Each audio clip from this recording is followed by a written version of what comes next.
जय श्री श्याम दोस्तों। आज की कहानियों में आपका स्वागत है। मकर संक्रांति की कथा। मकर संक्रांति क्यों मनाई जाती है? मकर संक्रांति से कई पौराणिक मान्यताएं जुड़ी हैं।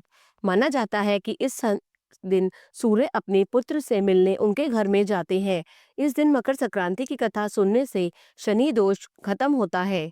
जब ग्रहों के राजा सूर्य देव मकर राशि में गोचर यानी मकर राशि में प्रवेश करते हैं तो इसे मकर संक्रांति के रूप में मनाया जाता है। मकर संक्रांति के त्योहार को बेहद उत्साह के साथ मनाया जाता है। इस अवसर पर सूर्य देव की पूजा अर्चना करने का विधान है। मकर संक्रांति को खिचड़ी के नाम से जाना जाता है।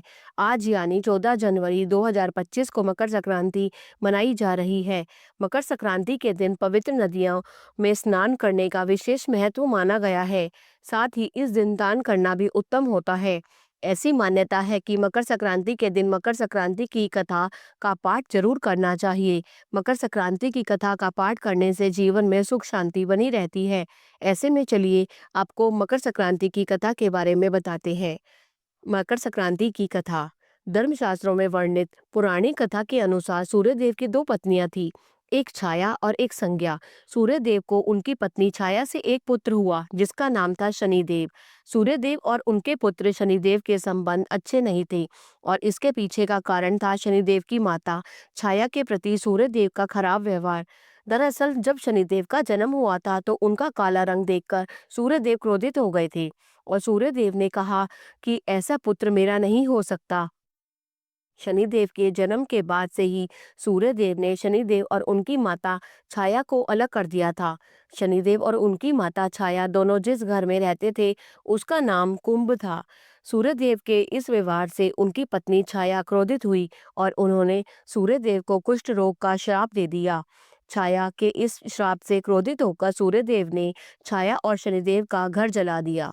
इसके बाद सूर्यदेव की पहली पत्नी संज्ञा से हुए पुत्र यम ने सूर्यदेव को छाया के श्राप से मुक्ति दिलाई।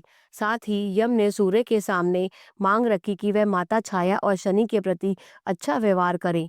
इसके बाद सूर्य को अपनी गलती का एहसास हुआ और वे अपनी पत्नी छाया और पुत्र शनिदेव से मिलने के लिए उनके घर पे पहुंचे। जब सूर्य शनि के घर पहुंचे तो वहां सब कुछ जलकर राख हो गया था। सूर्यदेव को देखकर शनिदेव बेहद प्रसन्न हुए और उन्होंने काले तिल से अपने पिता का स्वागत किया। शनिदेव के इस व्यवहार से सूर्यदेव बहुत प्रसन्न हुए। सूर्यदेव ने शनिदेव को एक नया घर भेंट किया जिसका नाम मकर था। सूर्यदेव के आशीर्वाद से शनिदेव दो राशियां कुंभ और मकर के स्वामी बन गए।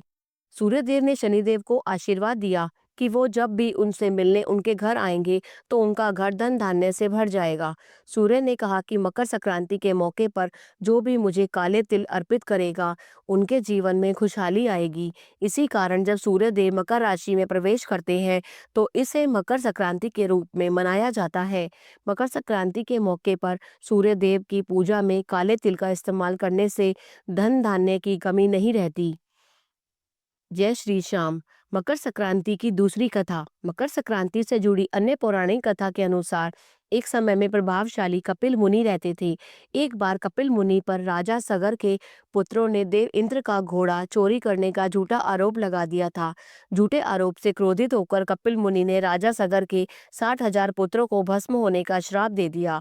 इसके बाद राजा सगर ने देव इंद्र से सिफारिश की और देव इंद्र के द्वारा ऋषि से माफी मांगने पर कपिल मुनि का गुस्सा शांत हुआ।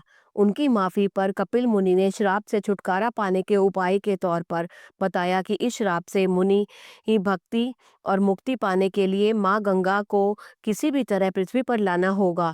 राजा सगर के पोते अंशुमान और राजा भगीरथ की कठोर तपस्या के बाद पृथ्वी पर माँ गंगा प्रकट हुई। धार्मिक मान्यता के अनुसार इसके बाद जब राजा सगर के 60,000 पुत्रों को मोक्ष की प्राप्ति हुई तब से हर साल मकर संक्रांति का पर्व मनाया जाता है और मकर संक्रांति पर गंगा स्नान की मान्यता चली आ रही है। जय श्री श्याम।